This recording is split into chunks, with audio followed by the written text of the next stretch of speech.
Olá, pessoal, boa noite. Hoje teremos a nossa 7ª aula do módulo 1 do LADEP sobre Direito Aeronáutico. E hoje contaremos com a presença da Thaísa Garcia Gomes, a Milena Tira Moedo e o Rodrigo Elias, que vão falar sobre a Lei Geral de Proteção de Dados na Aviação. A Thaísa é formada pela Faculdade de Direito de Vitória e tem mestrado pela PUC de São Paulo. Possui relevante experiência na implementação da Lei Geral de Proteção de Dados, LGPD, e mais de 20 anos de prática jurídica, atuando especialmente em grandes empresas, com ampla atuação em contratos comerciais, transnacionais e em projetos especiais. Especialista na maximização de projeções legais e mitigação de riscos empresariais, é responsável pela área de proteção de dados pessoais e privacidade do escritório Albuquerque Melo Advogados. A Milena é formada em Direito pela Universidade Paulista, advogada da Latam Airlines, pós-graduada em Direito Digital pela Escola Brasileira de Direito EBRAD, pós-graduada em Processo Civil e Processo do Trabalho pela Escola Paulista de Direito, responsável pela implementação de projetos de adequação da Lei Geral de Proteção de Dados da Latam Airlines. Possui atuação ativa em apuração de fraudes, mesas de crime, investigação da área de compliance e consultas internas, em especial em projetos estratégicos. Ela tem larga experiência na área trabalhista, é membro permanente da Comissão de Compliance da IASP, reconhecida pela atuação no projeto de adequação da nova Lei do Aeronauta e Regulamento da Aviação Civil 117, que trata sobre a fadiga humana. O Rodrigo possui mestrado em Tecnologia de Informação pela Universidade de Liverpool, além de 24 anos de experiência em diversas áreas de TI, incluindo desenvolvimento de software, administração de sistemas e gestão de projetos. Ele possui experiência com as principais linhas aéreas brasileiras, Gol, Azul e ITA, focado em desenvolvimento e implementação de soluções inovadoras, com o objetivo de garantir melhorias operacionais. Boa noite, Rodrigo. Boa noite, Thaísa. Boa noite, Milena. O currículo de vocês é muito lindo, maravilhoso, por isso que eu gaguejei um pouco, porque fiquei emocionada e fiz muitas coisas. Eu quero ter um currículo assim. Sejam bem-vindos à nossa aula. Enfim, boa noite, professora Carolina. Obrigada, Elisa. Elisa, que é a nossa monitora, apoiadora aqui do LADEP. Obrigada pela sua disponibilidade para estar hoje com sempre pronta a dar as auxiliares tecnológicas, principalmente. Eu queria agradecer também, professora. Oi. Carol, está dando delay, professora. Nós estamos te ouvindo. Meu Deus, não é possível. Vocês estavam me escutando agora que estão com delay? Estão com delay ainda? Não, agora melhorou. Agora não. Assim, gente, o que está acontecendo com esse módulo? Deu delay de novo. Ninguém escuta. Alô? Bom, agora sim. Anyway, é só para agradecer a todo mundo, a disponibilidade de vocês estarem aqui no nosso curso. Eu não vou me alongar aqui, mas eu estou muito feliz de recebê-los, muita honra de estar com vocês aqui na UFRJ, e devido a esses problemas técnicos, eu não vou me alongar aqui na minha fala. Eu passo a palavra para vocês e muito obrigada. Boa noite. Primeiramente, eu queria agradecer pela oportunidade que o Albuquerque Melo está dando para a gente falar, ao Laboratório de Análise de Direito Empresarial e Internacional da UFRJ. Queria agradecer a Milena e o Rodrigo por embarcarem nessa aula comigo, por terem aceito esse convite, e a todos vocês que estão assistindo essa aula, dedicando um tempo para falar desse tema, que é privacidade e proteção de dados do setor aéreo, que é tão interessante e que a gente está muito interessado em falar, em dividir esse conhecimento com vocês. A gente dividiu a aula em 2 momentos, ainda que eles sejam todo interligado, mas principalmente a gente traz uns conceitos básicos da legislação, a gente contextualiza um pouquinho o que é essa Lei Geral de Proteção de Dados, então tem uma parte geral, e aí depois a gente se transporta para o mundo da aviação juntos, trazendo um pouquinho da realidade prática da LGPD no direito aeronáutico. A gente escolheu um vídeo para começar essa apresentação. A princípio estava junto com o PPT que a gente preparou, mas eu acho que a apresentação estava um pouco pesada. A Carolina vai ajudar a gente a apresentar esse vídeo e depois a gente entra no slide da aula, mas acho que esse vídeo vale a pena.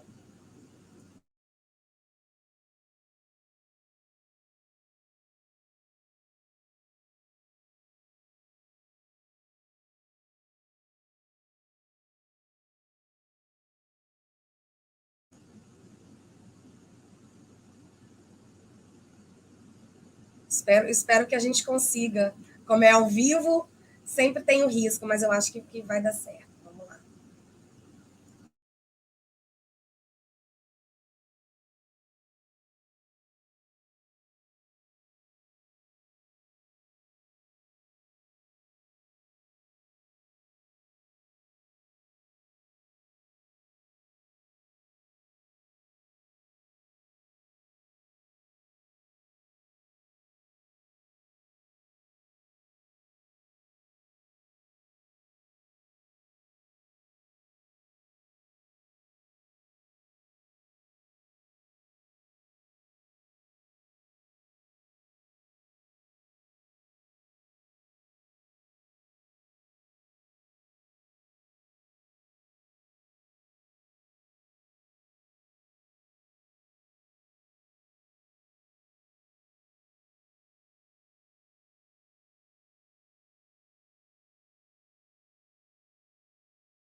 Ainda que sem o áudio, eu acho que deu para entender sobre isso que a gente vai falar, sobre essas vulnerabilidades que existem.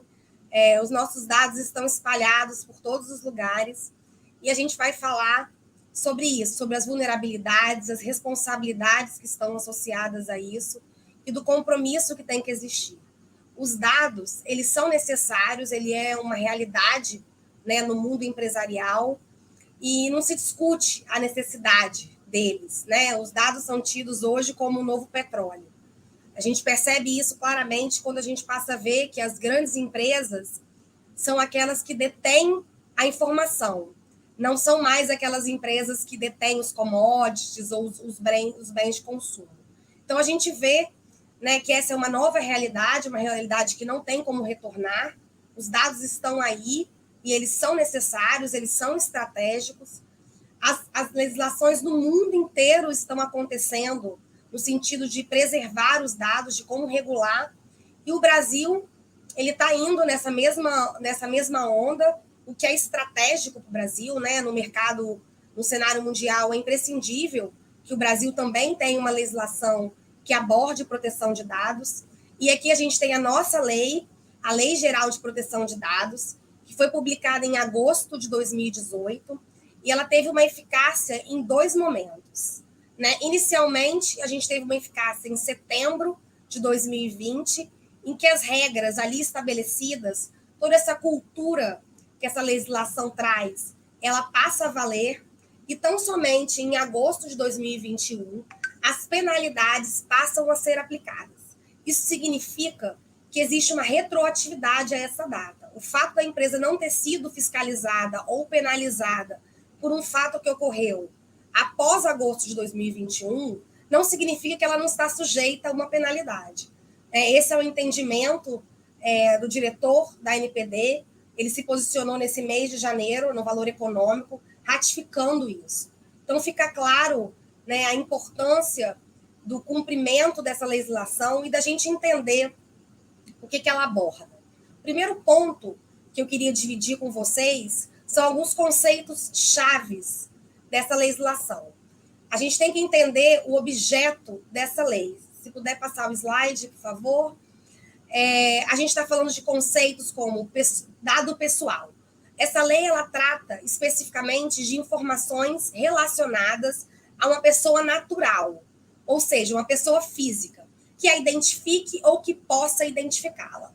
Um exemplo que eu gosto de trazer, quando a gente fala que possa identificá-la, é se eventualmente você pega um currículo, você tira o nome daquela empresa, eventualmente você tira mais um dado, né, o dado do CPF, por exemplo, e passa a achar que aquele dado ele não tem um dado pessoal, porque você tirou o nome e o telefone dela, eventualmente, que estava naquele currículo.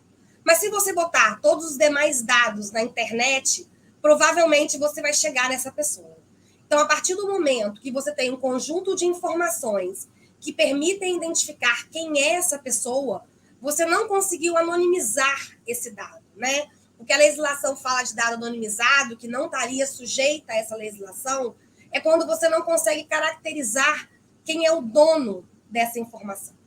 Né? Dado pessoal, então, a gente pode entender que é o nome, é o CPF, pode ser o e-mail corporativo, quando ele contempla o nome da pessoa. Então, a gente está falando dessas informações que nos representam. Essa legislação, ela traz isso. Ela tem um tipo especial de dado pessoal, que é o dado pessoal sensível, que são aqueles dados que se referem à raça, à etnia, convicção religiosa, opinião política, sindical. Esses são dados que devem ser tratados com cuidado maior. Não significa que esses dados não podem ser tratados pela empresa. O que a legislação traz é uma base legal, é uma justificativa mais restrita para esse dado. E a gente vai falar um pouquinho de base legal quando a Milena for tratar desse processo de implementação da legislação. Então, a gente falou de 3 conceitos básicos, né, para a gente entender o que essa lei trata, né, o que ela aborda. Um dado de uma pessoa jurídica, não. A gente está falando aqui do dado da pessoa física. Um outro conceito muito importante, ele se refere ao tratamento, ele está no próximo slide, que se refere ao ciclo de vida desse dado. O dado, a partir do momento que você coleta esse dado, você já tem um dado pessoal na sua mão, e a partir daí, as regras que essa lei determina, ela passa a valer. Um exemplo importante que eu gosto de trazer é, por exemplo, quando você vai fazer, você opta por imprimir o seu cartão de embarque e você entrega esse cartão de embarque para a companhia aérea. Ali tem os seus dados pessoais e o descarte desse papel, ele também é regulamentado. Porque quando a gente fala, né, do tratamento do dado, a gente vai partir desde o momento em que você imputou os seus dados para fazer a compra, mas também todo esse tratamento que existe para quando você vai apresentar, para você embarcar, se eventualmente você faz ele digital ou eventualmente você entrega ele fisicamente. E aí eu queria chamar a atenção que essa legislação ela não se aplica só para o mundo digital. O mundo físico, ele também está contemplado na legislação. O que importa é aonde existem dados pessoais e a partir do momento que você tem acesso a ele, você precisa respeitar essas diretrizes que são impostas por essa legislação.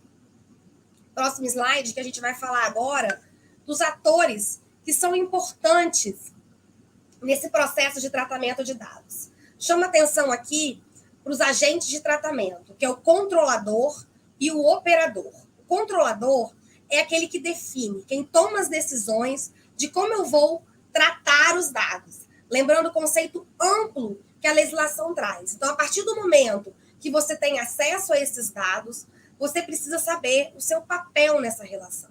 O controlador, ele define como tratar. O operador, ele simplesmente executa, ele operacionaliza o tratamento desses dados. Um exemplo que eu poderia trazer seria, no caso, uma companhia aérea que contrata uma empresa de call center, em que a companhia aérea ela define o script que vai ser respondido, ela define aonde vai ser arquivado, ela define o que essa empresa vai acessar, ela faz toda uma definição do que deve ser feito, e essa empresa ela vai simplesmente executar as diretrizes sem ter nenhum tipo de liberdade do que ela vai fazer com esses dados. A NPD é um outro player importante, né, que é a Autoridade Nacional de Proteção de Dados, que a gente já falou, quando a gente fala das penalidades, ela tem esse papel, ela pode aplicar as penalidades ou não, e ela é um ponto de contato entre... ela vai fazer o relacionamento com o encarregado da empresa. O encarregado da empresa é uma pessoa que deve ser nomeada por esse controlador, e ele que vai fazer toda a comunicação com essa agência, que tem um papel de fazer uma fiscalização, mas também de um papel orientativo nesse processo. E aí, a definição do encarregado, ela é um desafio. Eu imagino que no setor aéreo se torna ainda mais complexo, porque a gente tem empresas de grande porte, uma influência mundial, e aí na Latam, eu imagino, Milena, que esse tema tenha sido abordado. Seria interessante você compartilhar com a gente que tipos de reflexões foram feitas, né? Você não precisa ter um encarregado para cada empresa, você pode ter um DPO, né, como é chamado na Europa, para todo o grupo. Como é que foi esse processo lá na Latam? Acho que essa parte prática ela é bastante interessante. Obrigada, Thaisa. Em primeiro, antes de responder a sua pergunta, eu quero agradecer também a oportunidade, o convite. É sempre muito bom falar de um projeto que eu gosto tanto, tenho tanto carinho, que foi o projeto de adequação da LGPD, um projeto tão importante para a Latam, né? Quando a LGPD entrou em vigor, o GDPR já tinha entrado em vigor fazia um tempo, né? Então, a gente já tinha na Europa uma DPO, que é até hoje, que representa, então, a Latam com relação às autoridades europeias, né? Ela fica na Espanha, mas ela representa como DPO, Data Protection Officer, a Latam na Europa. E aí, quando veio a obrigação, né, do encarregado, que a lei nos trouxe, a Latam optou, num primeiro momento, por designar alguém aqui do Brasil, né? Então, nosso gerente jurídico na época, que era o responsável pela área digital, foi indicado como DPO, até por conta de fuso horário, né? Porque a gente tem prazos muito curtos com relação a se a gente tiver algum incidente de segurança. Então, fuso horário, até pela língua, nós optamos, no primeiro momento, por ser o nosso gerente jurídico, e atualmente é um escritório que nos presta esse serviço, assim como o Albuquerque Melo deve prestar para outras empresas também. É interessante, né? Porque esse trabalho ele pode ser feito internamente, a empresa pode nomear alguém para exercer essa atividade, mas ela também pode contratar externo, como acontece na Europa. O que é importante é que esse encarregado, mais do que só ser um canal de comunicação, ele também tem que implementar essa cultura de privacidade e proteção de dados, né? Ele precisa coordenar esse trabalho. Então, isso requer tempo e é difícil você alocar essa função, né, como mais uma atividade. É importante que tenha uma dedicação, ainda que não tenha proibição de acumulação, né? Não existe nenhuma vedação, mas é importante que esse profissional ele não tenha nenhum tipo de conflito e que ele tenha um tempo para se dedicar, né, no tratamento, né, dos dados de maneira coordenada. O encarregado, obviamente, não vai fazer tudo, mas eu costumo dizer que ele é o grande maestro da privacidade. Ele vai coordenar todo esse processo, né, na comunicação dos titulares de dados, né, que são sobre quem a gente trata, né, as pessoas físicas sobre quem os dados, ele vai falar com a Autoridade Nacional de Proteção de Dados, mas ele também vai ter que se comunicar internamente para passar as diretrizes e orientar a todos para que a gente se movimente de uma forma diferente. No próximo slide, tem uma imagem que eu gosto bastante, que reflete essa cultura que essa legislação ela veio trazer. A gente está falando de uma legislação que não proíbe o tratamento de dados, não tem que se criar um pânico a partir do momento em que, meu Deus, agora existe uma legislação, eu não posso mais tratar meus dados, como é que eu vou operar, como é que eu vou trabalhar? Não, a legislação ela traz no fundamento desenvolvimento econômico, ela traz desenvolvimento tecnológico, ela fala de inovação, ela fala de livre iniciativa, mas ela também traz direitos humanos, ela também traz a questão da dignidade, ela fala da questão da intimidade, da preservação da imagem, e ela também fala de privacidade. E aí eu vejo isso muito como autonomia privada, né? A autonomia da vontade, ela tem restrição, ela não é ilimitada. Ela tem que administrar todos esses direitos e achar esse equilíbrio, né, na execução desse negócio. E quando a gente fala de privacidade, Rodrigo, eu acho que a área de tecnologia tem um papel importante quando a gente fala do mundo corporativo, né? Quando você entra na rede corporativa, os empregados, como é que a gente lida com esse papel dos empregados dentro de uma rede? Exatamente, Thaís. Primeiro, né, agradecer o convite, estar aqui a oportunidade conversando com vocês sobre isso. Realmente, né, quando você traz para o ambiente corporativo, é muito importante trazer a mensagem, lembrar das pessoas que, assim, todos os não só em termos de equipamento, tudo que você fala, equipamento, sistema, qualquer plataforma ou ferramenta que a empresa fornece para o empregado desenvolver as atividades, qualquer informação que é transferida através desse equipamento, ela tem o direito e ela tem a obrigação de auditar essas informações, auditar como esse equipamento está sendo utilizado, exatamente para verificar se você não teve uma falha de segurança e está expondo essa informação, ou exatamente se você não está tendo algum tipo de vazamento dentro desses sistemas. Então, assim, é importante saber que no ambiente corporativo as empresas podem e devem auditar toda a informação que é trafegada em qualquer tipo de equipamento e sistema que é disponibilizado para os funcionários.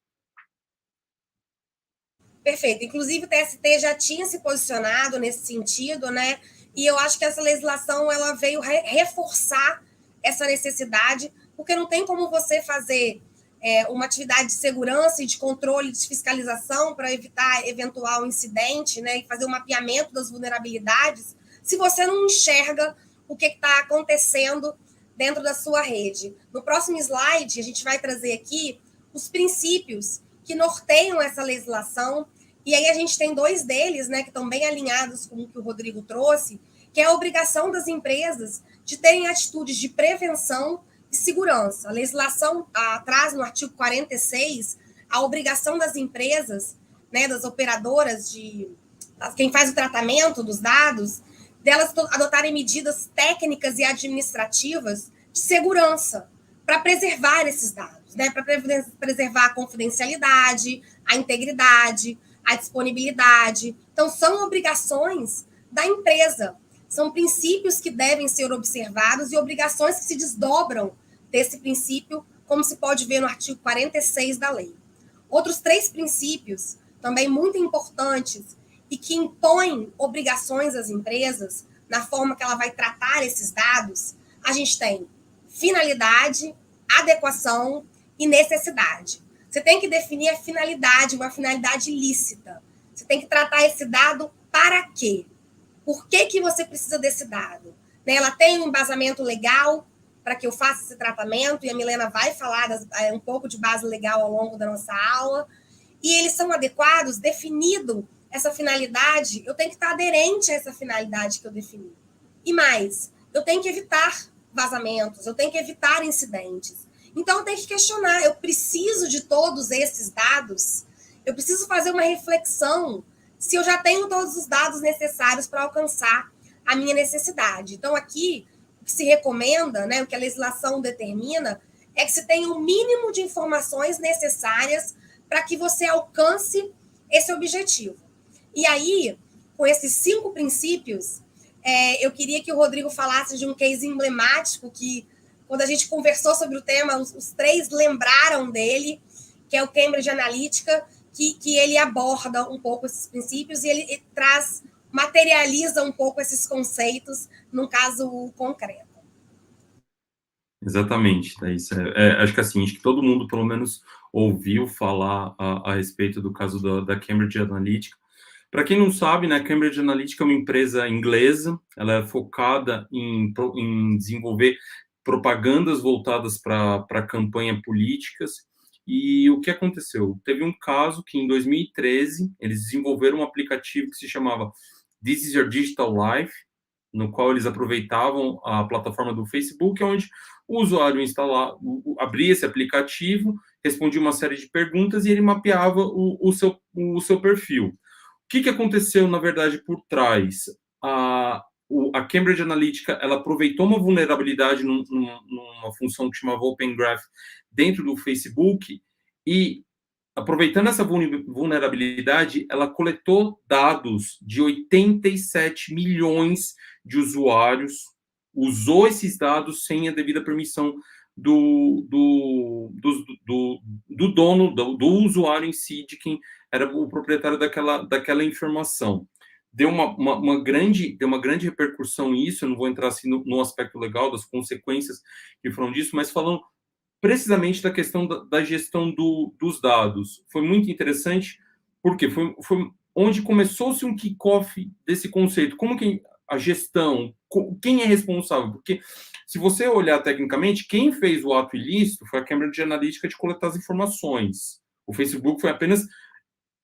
ele foi usado uma vulnerabilidade disponível para coletar esse tipo de informação. Só que o que aconteceu? Após analisar tudo isso, foi definido que assim, o Facebook não tomou as devidas providências para garantir que os dados não fossem vazados. Então, qual foi uma das consequências que aconteceu com isso? Muita gente já deve ter visto isso.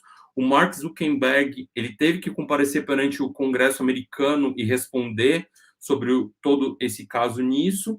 E, como consequência financeira, a Federal Trade Commission, a FTC, nos Estados Unidos, multou o Facebook em 5 bilhões de dólares por causa das violações de privacidade que foram cometidas nesse crime. É isso? Não, o cuidado com a gestão de informação e o uso alinhado com a finalidade, ela é fundamental para o cumprimento dessa legislação. A gente tem mais 4 princípios, se conseguir voltar para a tela dos princípios, ótimo, perfeito. A gente tem mais 4 princípios, esses princípios se desdobram também em direitos dos titulares de dados. Eu acho que a transparência, ela é fundamental. A gente está falando hoje, né, de que dados que são tratados internamente com as empresas compartilham esses dados, e os titulares eles têm direito de saber, né, aonde esses dados estão. Ele tem que ter livre acesso, tem que ter um canal para que ele acesse e saiba o que está sendo feito com seus dados. Ele pode corrigir esses dados, tem que ser respeitados, tem que ter uma qualidade dos dados para que elas estejam corretas. Ele pode, inclusive, pedir para que seja feita uma correção dos dados.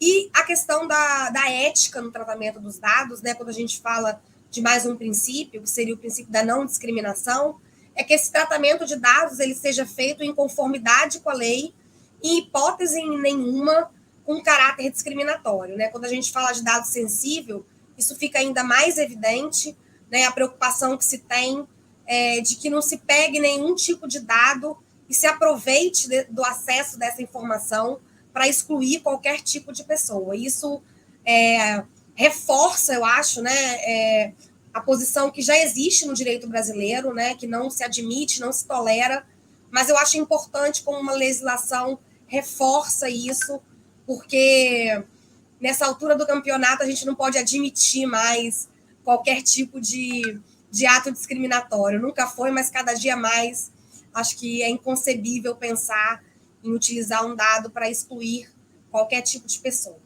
O último princípio que eu queria falar é o princípio da responsabilidade, né, que remete à questão da accountability, que a empresa tem sim que prestar contas, ela é responsável pelos dados, por cumprir, né, a legislação, e se eventualmente ela não cumprir, a responsabilidade ela vai acontecer.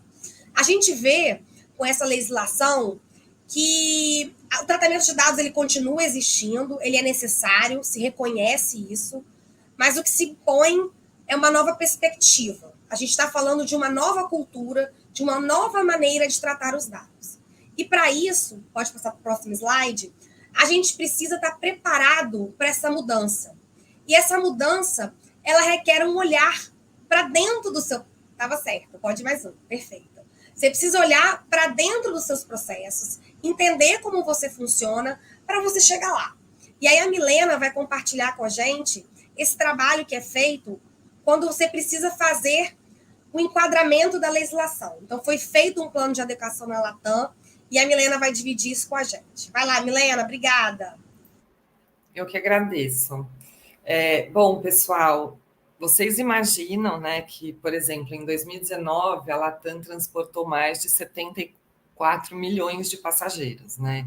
Então, foi um desafio muito grande para nós, porque eu precisava, no começo, né, do plano de adequação, eu falei, cadê esses dados, né? Então, foi a primeira coisa que eu pensei, porque o volume realmente é muito impactante para nós, né? E, além disso, nós temos a Latam Cargo, a Latam Travel, a Latam Pass, né, que é o nosso programa de fidelidade. Então, o desafio estava posto não só pelo volume, né, mas também pela diferença dos produtos da Latam, né?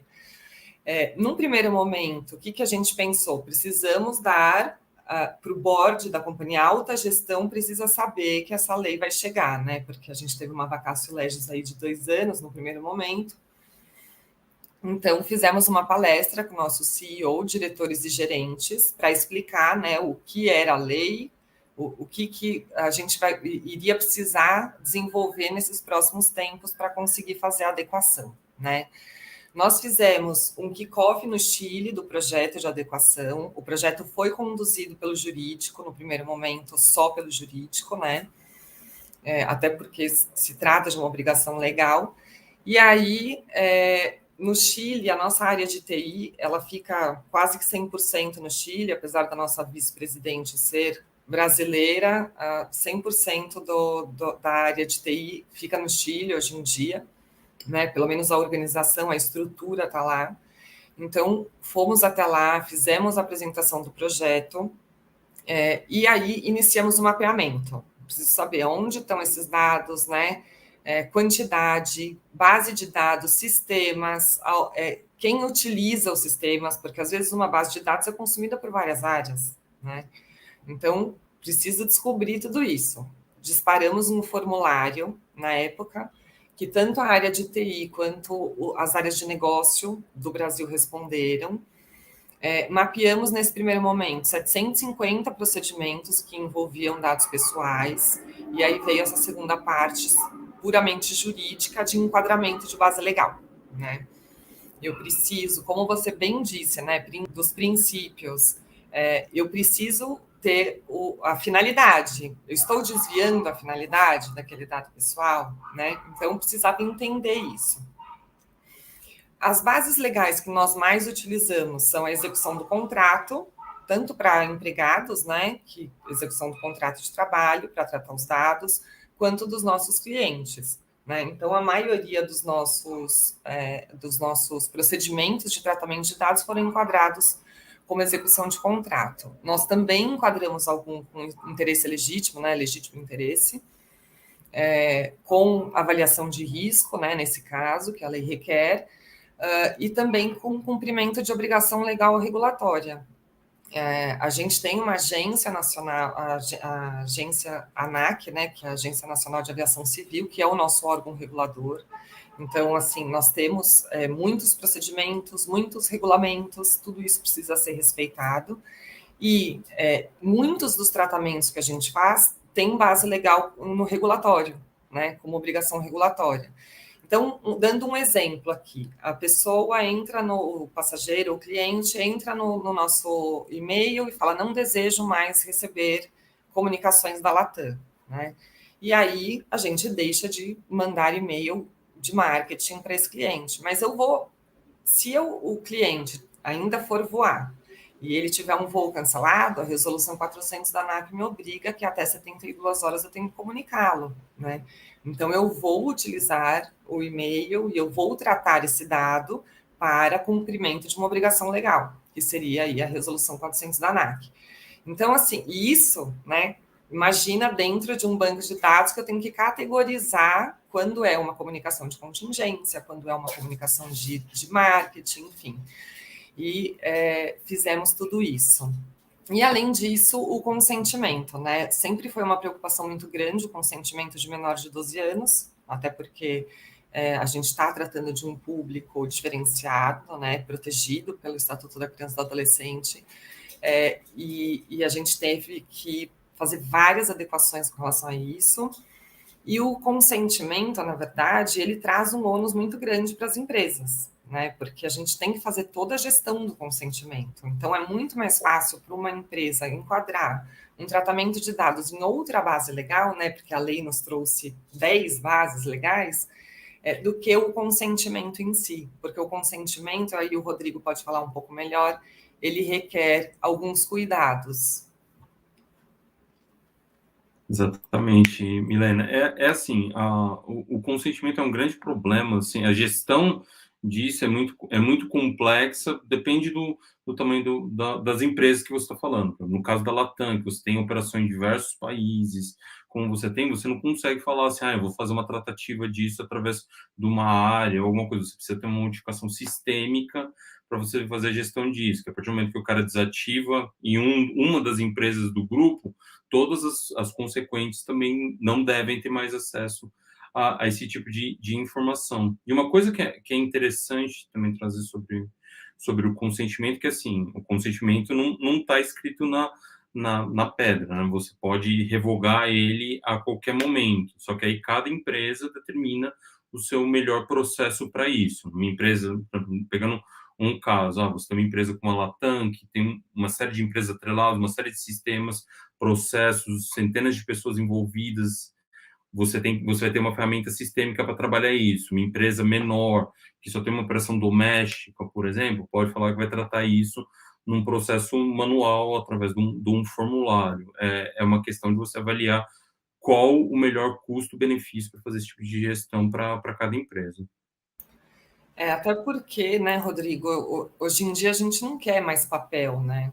Exato. Armazenar papel hoje em dia, eu fui ao hospital outro dia, no pronto-socorro, levar meu filho, eu tive que assinar um documento, né? Ainda mais dado sensível, de declaração, um termo de responsabilidade, autorizando o tratamento de dados, mas era um documento físico, né? Então, eu imagino para fazer uma gestão de documento físico também, por mais que você digitalize hoje em dia, né?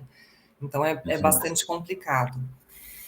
Ainda na fase 1, né, voltando agora para o projeto, nós tivemos entrevistas com as áreas críticas, por exemplo, compliance, controles internos, financeiro, RH, áreas sensíveis da companhia, para a gente conseguir entender qual era o nível de maturidade da Latam com relação à privacidade e proteção de dados, né? Então, dessas entrevistas, a gente conseguiu fazer um relatório de diagnóstico, né, que o nosso escritório nos auxiliou, e tivemos ali um resultado com alguns gaps. Então, o que a gente precisa aqui atacar para subir o nível de maturidade com relação à privacidade da Latam? Depois, na fase 2, né, nós estruturamos o comitê de privacidade. Algumas fases elas foram sendo trabalhadas em conjunto, né? Não é que acabou a fase 1 e começou a fase 2. Mas nós formamos o comitê com diretores da companhia, né? Caso a gente tenha algum incidente.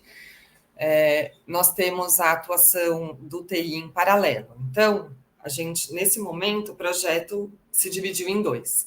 Eu tive a parte jurídica, né, toda a parte jurídica de adequação, e a área de TI nomeou um PMO, área de dados, e começou o projeto pela parte da área de tecnologia da informação e toda a área técnica, né? E aí nós criamos 9 novas políticas, né, com relação à proteção de dados, por exemplo, de armazenamento de dados, política de descarte de dados, né, porque isso não era uma realidade antigamente, né. Aliás, existem sistemas que nem foram feitos para deletar massivamente dados. Você consegue fazer uma deleção manual, mas de repente aquela base de dados venceu, eu não tenho mais a base legal para tratar, eu preciso fazer a deleção dela por inteiro, né? Então imagina fazer um por um. Então a gente vai precisar de adequações sistêmicas. Vamos até um papel importante da área de TI é prever qual é o orçamento que a gente vai utilizar para o ano que vem, né? Então vamos ter que investir na privacidade, né, de acordo com a LGPD, nisso. Então foram feitos todos os mapeamentos da área de TI. No meio disso tudo, nós tivemos a mudança da nossa plataforma digital, né, que é o nosso site, aplicativo e tudo, o que foi bastante desafiador, né, mas, por um lado, foi bom, porque a gente conseguiu incluir um dos princípios da lei, que é o Privacy by Design.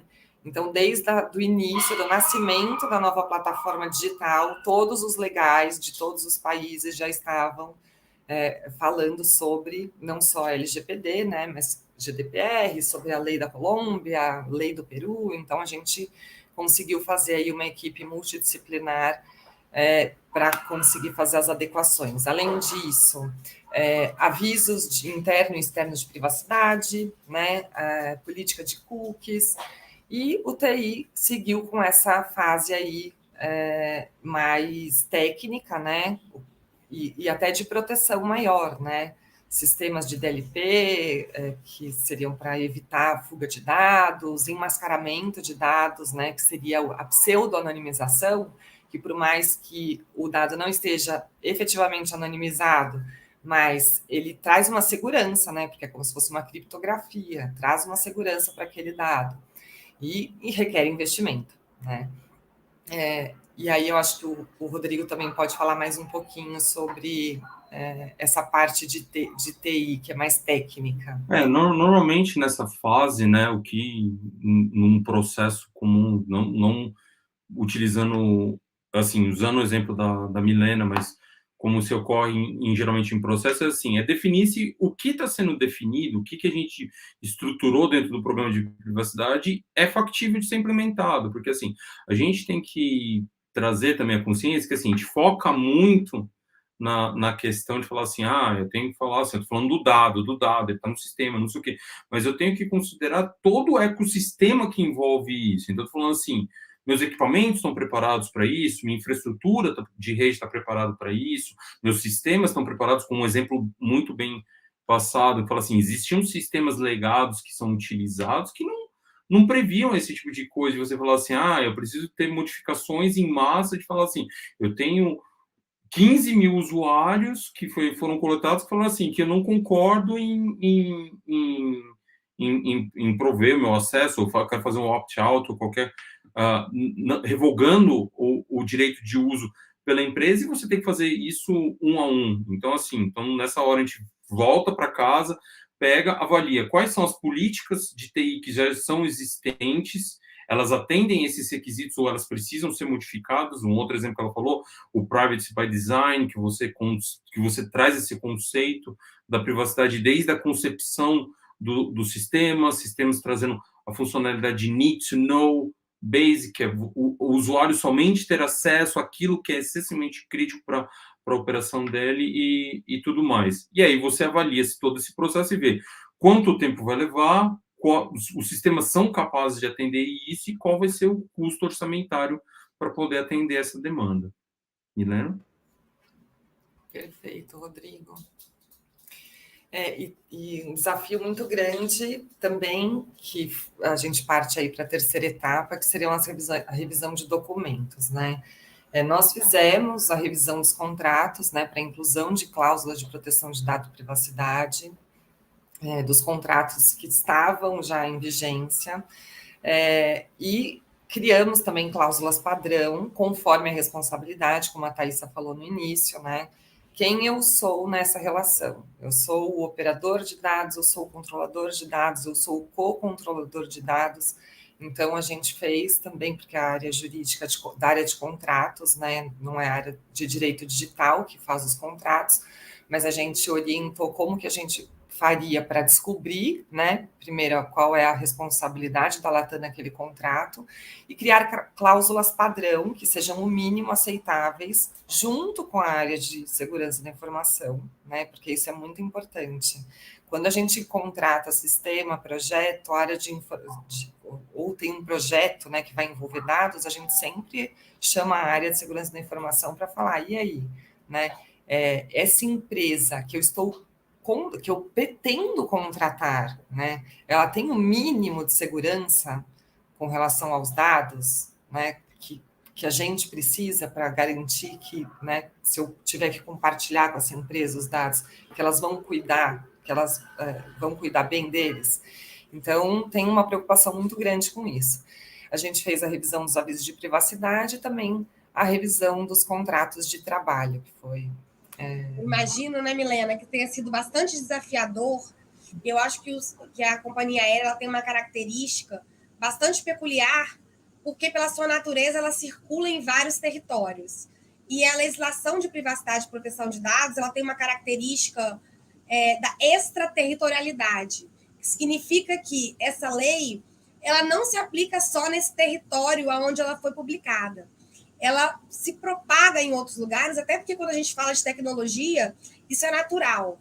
Né? A legislação europeia ela é nesse sentido, a legislação brasileira, quando ela fala de empresas internacionais que vendem produtos no Brasil, ainda que estrangeira, ela vai estar regulada na legislação brasileira. Um estrangeiro que está aqui, que contrata um serviço, se você fez a coleta aqui, ele também vai estar incidente. E aí eu entendo que no setor aéreo você se depare com o mesmo fato, o mesmo momento e várias leis de privacidade incidindo ao mesmo tempo. Certamente vocês se depararam com regras variadas no mesmo momento. Exatamente. Apesar de assim, a Lei Geral de Proteção de Dados ser muito similar ao GDPR, né, em alguns momentos elas não se conversam tanto. E a orientação do nosso vice-presidente foi: sempre vamos seguir a lei mais restritiva para, né, até pelo princípio da proteção dos dados mesmo, né, e da privacidade. Então, a gente, nesse cenário, sempre optou por seguir a lei que seja mais restritiva. E aí, né, voltando para o projeto, a gente fez treinamentos, porque o mais difícil, né, e até por isso que a gente passou o vídeo no começo, é a mudança da cultura com relação à privacidade. Então, assim, eu preciso... Desculpa, gente, meu cachorrinho. Eu preciso que as pessoas entendam, e os nossos empregados entendam o quanto isso é importante, né? O quanto a privacidade e a proteção dos dados dos nossos passageiros, dos nossos colaboradores, o quanto isso é importante. Num primeiro momento, nós fizemos um treinamento telepresencial, em conjunto com a área de compliance, inclusive para reforçar as políticas e procedimentos, e até a responsabilidade do empregado, porque isso tem que ficar muito claro, né? Que se alguém fizer alguma coisa que vá prejudicar a empresa, essa pessoa também pode ser punida nas medidas da lei, né? Focamos em aeroportos e call center, porque são áreas que têm um contato direto com o cliente, né? Então, até imaginamos que se tivesse algum pedido relacionado à lei fisicamente ou por telefone, essas áreas que seriam acionadas. Fizemos um guia rápido de LGPD, porque tirar uma pessoa da operação para fazer um treinamento é muito custoso para a empresa, né? Então, a gente montou o guia rápido e na data que a lei entrou em vigor, a gente montou uma sala de crise, né, com principais responsáveis de cada área, para responder às demandas, se porventura chegassem no meio da pandemia, né, gente? Então, foi bem desafiador. Depois, o nosso site já tem um formulário para exercício dos direitos dos titulares, né? Então, se a pessoa quiser saber os dados que a Latam possui, se ela quiser revogar o consentimento, todos os direitos dos titulares previstos na lei, a gente já tem um formulário no site que está dentro da nossa política de privacidade, e fizemos um e-learning, né, justamente, e o e-learning, né, quando a gente fala que um advogado fez um treinamento, a gente fala assim, bom, deve estar chato, cheio de lei, mas na verdade a gente quis deixar uma coisa bem dinâmica, né, justamente para inserir a cultura de privacidade, porque para nós, o empregado não tem que saber 100% da lei, né, ele não tem que decorar a Lei Geral de Proteção de Dados. O que a gente precisa? Que ele saiba o que ele não pode fazer e saiba identificar, de repente, se tiver alguém estiver fazendo alguma coisa errada, né, estiver vazando um dado, ele possa denunciar nos nossos canais, né, mas principalmente saber a importância da proteção dos dados dos nossos passageiros, colaboradores e empregados. E aí, por fim, a gente fez uma revisão final, né, vimos todos os pontos, revimos todos os pontos do projeto, fizemos aquela entrevista que a gente tinha feito lá no início, refizemos com as mesmas áreas para receber um novo relatório de diagnóstico que conseguiu, e aí a gente conseguiu ver o quanto a gente melhorou, né? Se ainda precisava melhorar em algum momento, em algum ponto, e fazemos diariamente, né? Diariamente a gente cuida desse tema dentro da Latam. As pessoas ainda têm muitas dúvidas, damos muitos pareceres com relação a isso, e trabalhamos com a área de segurança da informação, auxiliando na divulgação de comunicados, sempre, né, para colocar a mensagem na cabeça de todo mundo do quanto é importante. Aí, Rodrigo, com você. É muito interessante trazer, né, que, assim, primeira coisa, mesmo depois que você conclui o processo, que você chega na fase de revisão final do processo, é sempre importante lembrar que, assim, nenhum sistema, assim, pelo histórico que a gente vê, nenhum sistema é 100% seguro. Sempre vão existir falhas, sempre vão existir correções, vão sair novas funcionalidades. Então, assim, é importante sempre ter essa consciência que o processo ele não se encerra. Você não fala assim, eu implementei minhas políticas de LGPD, eu revisei meus processos, então eu estou compliance e pronto. Não, ele é um processo vivo, ele sempre você vai ter revisões disso. E até interessante que, assim, as próprias mudanças que são propostas no estágio final, na revisão final do processo de implementação do projeto, vão gerar mudanças que, consequentemente, vão gerar novas revisões. Então, todas as políticas, as mudanças de sistemas que você faz, por exemplo, um caso que a Milena mencionou, que a gente já mencionou um pouco mais cedo, que é a mudança do conceito de privacy by design em todos os novos desenvolvimentos que são implementados, ferramentas que permitam o sistema de ter need to know base para você fazer gestão de perfis de usuários e isso é uma dificuldade muito grande que a gente tem, principalmente com sistemas legados que existem muito ainda nas companhias aéreas. Então, assim, é sempre importante lembrar que o processo de implementação de revisão ele é um processo vivo, ele é um processo contínuo. Ele termina agora, vão sair novas revisões da lei, vão sair novos requisitos, novos sistemas, e constantemente isso vai continuar, né?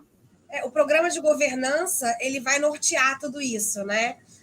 Esse passo a passo é a etapa inicial do processo, é entender a lei, fazer uma revisão dos processos, se remodelar e reconsiderar essa dinâmica que você tinha anteriormente. E esse programa de governança vai ter esse papel de conscientização, né, de testar para ver se efetivamente aquilo que foi desenhado está sendo cumprido. A gente tem também uma interface com os parceiros, então esse programa de governança ele também vai atuar nesse sentido, os novos projetos que vão ter que ser desenhados já nessa concepção, e um programa de governança também que considere que incidentes podem acontecer. Acho que a gente pode ir para o próximo slide, em que eu extraí do manual da ANAC de cibersegurança, e ele traz alguns casos de incidentes, o que mostra, né, que de fato isso pode acontecer. Sem entrar no mérito de cada um desses incidentes que eu coloquei aqui, mas o que eu queria chamar a atenção, na verdade, é sobre a complexidade do setor aéreo. A gente está falando de vários players e essa interconexão ela é muito grande.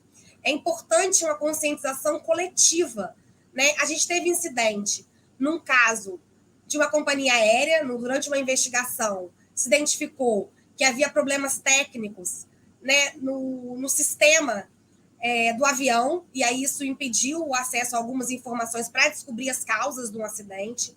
A gente teve um caso em que houve um hacker entrou no sistema de uma autoridade de aviação por meio de um e-mail, e o e-mail é realmente um canal muito sensível, né, de acesso nos hackers. Tinha um PDF, abriu o PDF, e nesse PDF tinha um hacker invadindo todo o sistema. A gente tem casos em aeroportos, seja porque estava usando uma versão obsoleta, veja a importância do engajamento interno, né, de você estar atento às atualizações que são necessárias, né, que todo mundo tem que fazer, ou uma própria invasão de um hacker que interrompeu as atividades de um aeroporto.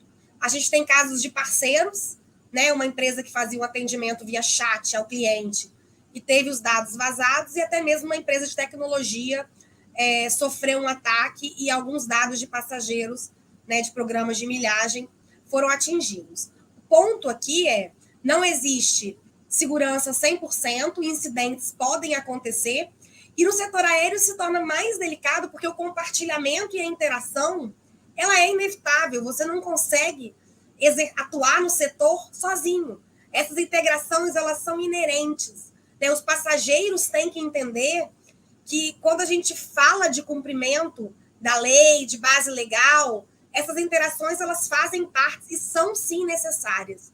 E aí realmente essa gestão de risco ela fica muito, né, complexa, porque você tem que estar atento a todos esses atores que fazem parte desse processo que é super interligado e necessário para viabilizar o negócio. No próximo slide, pode passar,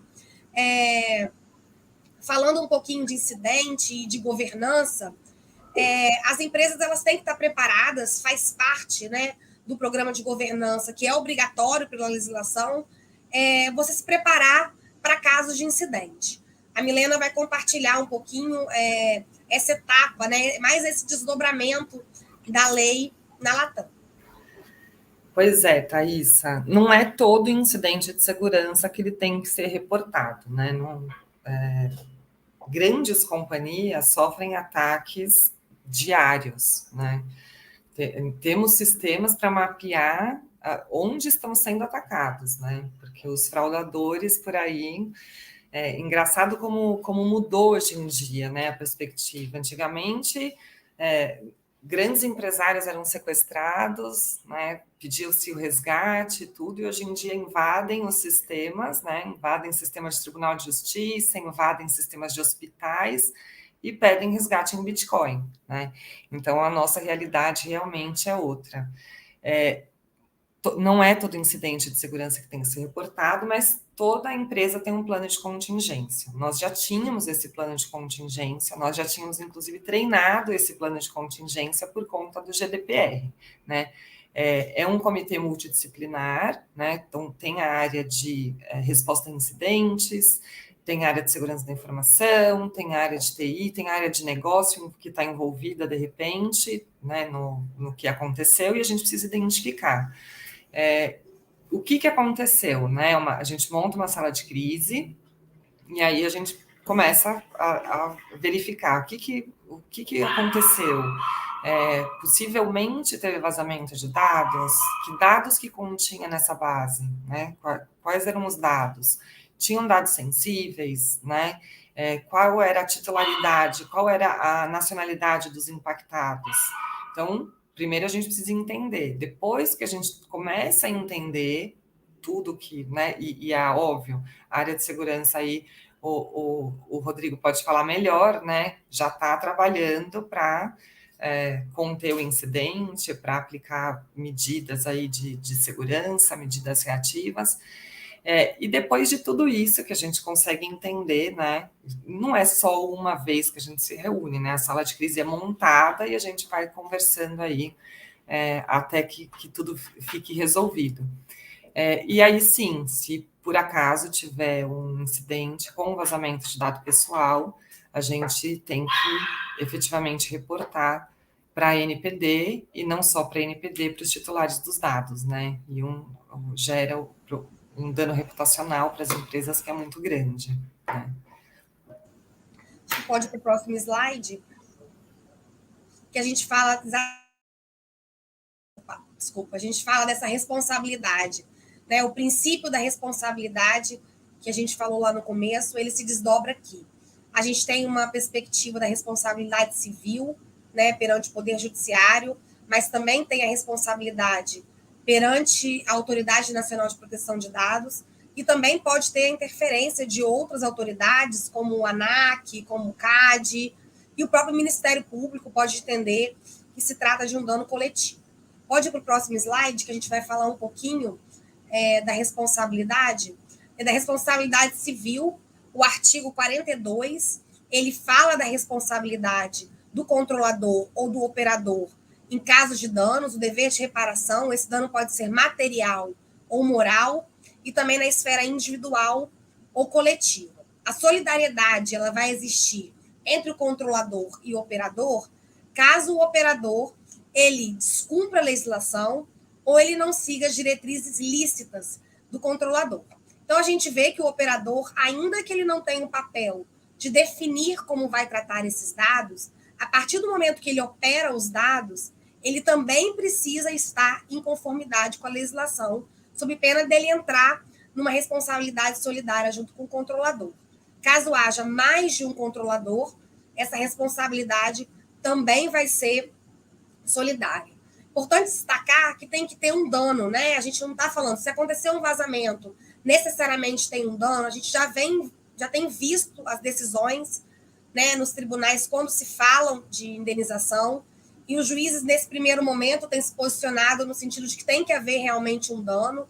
Particularmente, eu concordo com esse posicionamento, porque os incidentes acontecem, podem acontecer, e para que haja o dever de reparar, esse dano ele tem que efetivamente existir, né? O mundo digital é uma realidade, o interesse de não haver vazamentos é um interesse comum, tanto do mundo empresarial quanto dos particulares. A gente tem também a perspectiva do cenário criminal, né? Os crimes cibernéticos. No final do ano passado, os crimes digitais eles tiveram as penalidades aumentadas, né? As penas aumentadas. Isso reforça, né, a preocupação que existe em torno dessa proteção dos dados. E aí eu queria também chamar a atenção para mais um artigo, ainda falando da responsabilidade civil, o artigo 43, que ele fala dos casos em que a empresa não é responsável em caso de dano. E ela trata o caso em que você demonstra que você não fez o tratamento, quando a culpa é exclusiva, né, do titular dos dados, mas ela também traz um caso em que você demonstre, sim, eu tratei esses dados, mas eu não descumpri a legislação. E aqui eu acho importante esse ponto, porque ele reforça que o foco deve ser a proteção dos dados, é a mudança de cultura. Eu acho que a gente tem que entrar entendendo essa legislação muito mais focada em rever os nossos processos, em pensar em formas de tutelar esses dados. Vamos para o próximo slide, que a gente, além dessa responsabilidade civil e criminal, a gente tem essas penalidades que ficaram suspensas durante um tempo, e aí, em agosto de 2021, a Autoridade Nacional de Proteção de Dados, ela passou a ter a possibilidade de aplicar as sanções para os agentes de tratamento. Essas sanções elas vão desde uma advertência a uma multa que pode chegar a 2% do faturamento bruto, limitado a 50 milhões de reais por infração, e também a delimitação, né, a restrição do uso do tratamento de dados, o que isso pode ser extremamente danoso, vai impactar a operação como um todo. Como a gente viu, a realidade do setor aéreo ela é essencialmente pela movimentação de dados. né? Você não consegue entrar numa aeronave se você não mostrar o seu documento e comprovar que é você, até por uma questão de segurança, né? Não é só uma questão individual, a gente está falando de segurança nacional. Então, o impacto seria extremamente temerário, né? Então, mais do que só as penalidades, a gente está falando aqui de um impacto reputacional que pode ser significativo. Vamos no próximo slide, que eu acho que a gente tem um case para apresentar, é um case da Europa, em que houve um processo, né? Houve uma decisão inicialmente, em que se entendeu que uma companhia aérea ela não tomou os cuidados necessários com relação à preservação de dados, né? Houve um vazamento de 500 mil clientes. Num primeiro momento, houve uma aplicação de uma multa no teto da legislação, foi uma multa bastante alta, a gente está falando de 183 milhões de libras, que seria equivalente a 4% do faturamento global dessa empresa. E dentro desse processo, a empresa conseguiu aplicar as atenuantes e conseguiu reduzir ainda um valor, né, considerável, mas houve uma redução significativa para 20 milhões de libras, né, o que reforça a importância da empresa estar comprometida com o cumprimento, de demonstrar as ações que são tomadas, né, para você também, com uma medida de estratégia, para você mitigar o impacto existente. Vamos para as considerações finais, eu acho que a gente já tem um slide para fechar essa aula. O que eu queria pontuar, na verdade, ainda que eu tenha falado das penalidades e finalizado com esse caráter de responsabilidade, eu realmente acredito que mais importante do que as penalidades é a cultura que a gente tem que implementar nas empresas. Eu entendo que privacidade e proteção de dados deve entrar como um pilar de sustentabilidade das empresas, com foco na sua preservação da sua reputação. E mais, a gente tem que pensar em proteger os dados, em tomar medidas para mitigar esses dados. E entrar isso na governança da empresa. A empresa entrar isso no DNA. E esse engajamento, né, de todos, para que você consiga, de fato, ter uma cultura de privacidade que vai preservar os dados, tanto dos titulares, mas também das empresas, né? Os cases que eu trouxe aqui, que eu peguei do site da ANAC, ela traz um impacto geral, né? Uma aeronave no chão, ela é prejuízo, né? Quando o aeroporto para de operar, isso é ruim para a companhia aérea, não é ruim só para você, consumidor, que está ali. Então, é muito importante esse engajamento e essa ciência da importância da legislação na empresa.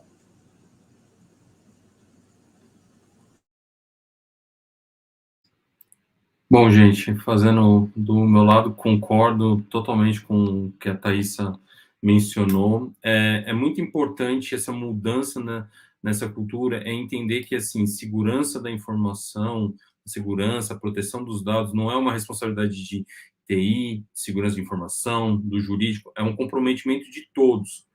Existe uma frase que eu gosto muito de mencionar que fala assim, um sistema, ele é tão seguro como o seu elo mais fraco. Então, se você tem todas as suas políticas implementadas, todas as suas ferramentas implementadas, equipamentos, tudo, se não há comprometimento de todos, não adianta. Você vai continuar tendo situações onde você vai ter vazamento de informação, você vai ter disruption na operação que causa impacto para o usuário final e para a companhia aérea e tudo mais. Então, é essencial essa mudança de cultura e que as pessoas entendam e façam adesão de todas as regras e os processos que são definidos tanto por TI, jurídico ou qualquer outra área operacional. Milena?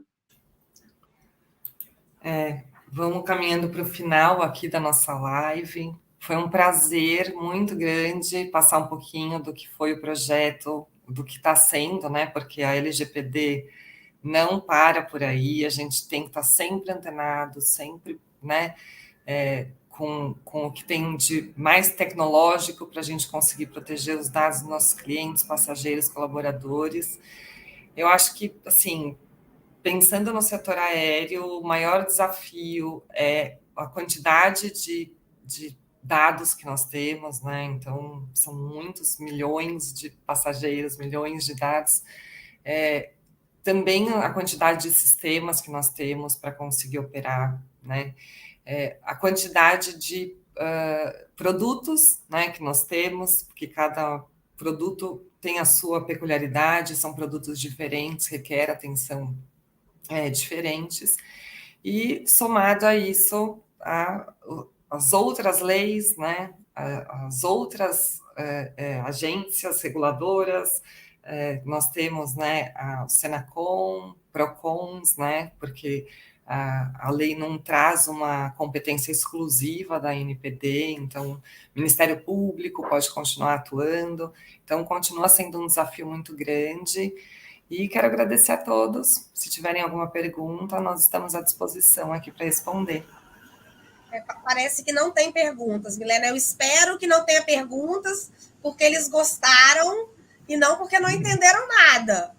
Mas foi um prazer enorme estar aqui. Eu queria agradecer mais uma vez, né? O Rodrigo e a Milena prontamente se juntaram a mim nesse desafio. Ficou muito mais fácil tendo vocês do meu lado para falar sobre esse assunto.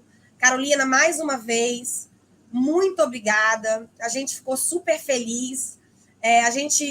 O maior desafio foi a gente fazer o corte, porque na nossa primeira conversa a gente queria falar sobre tudo, porque é um assunto que a gente gosta, que está no nosso dia a dia. É muito prazeroso poder dividir. Esse projeto é incrível, poder dividir conhecimento e saber que pude fazer parte desse projeto. Só me deixa muito feliz. Queria agradecer imensamente por essa oportunidade. Gente, eu queria agradecer mais uma vez, assim, a aula foi maravilhosa. Esse tema de vocês é um tema tão relevante, mas tão relevante que eu e Elisa e outros monitores já estavam organizando um outro laboratório. Não sei se estão me escutando melhor agora. Professora Carolina, a senhora está com delay. Mas não estamos te ouvindo bem. Delay, né? Deixa eu ver se eu abrir a porta aqui, melhora a internet. Melhorou um pouco? A gente está pensando no novo laboratório, que é um laboratório de direito da internet. Voltou de novo, delay. Voltou de novo. Enfim, a Elisa sabe, que é o LADDEP. Fala do LADDEP, Elisa. A gente vai montar um novo... Estamos montando um novo laboratório. A gente vai montar um novo laboratório. Isso. O próximo módulo que é um laboratório de compliance. De compliance e, Não. finalmente, de arbitragem, que é o meu preferido. Direito da internet. Oi? Direito da internet. A gente vai montar um laboratório novo e, enfim, aguardem novos temas que não foram abordados na faculdade, mas que a Carol trouxe com tanto carinho e dedicação para que a gente também tivesse muito conhecimento acerca do direito privado. A gente da Universidade Federal, a gente é preparado muito para concurso público, voltado mais para essa área, mas a Carolina trouxe vários temas aí do direito empresarial, internacional, privado, para expandir os nossos horizontes. Acabei. Tá ótimo, gente. Muito obrigada. Assim, fica aqui estendendo o convite para próximas iniciativas. Obrigada pelo apoio. Adorei a aula. E até a próxima. Chama que a gente vai com você, Carolina. É só chamar que a gente vai. Será um prazer. Obrigada, pessoal. Boa noite. Obrigado. Boa noite, pessoal.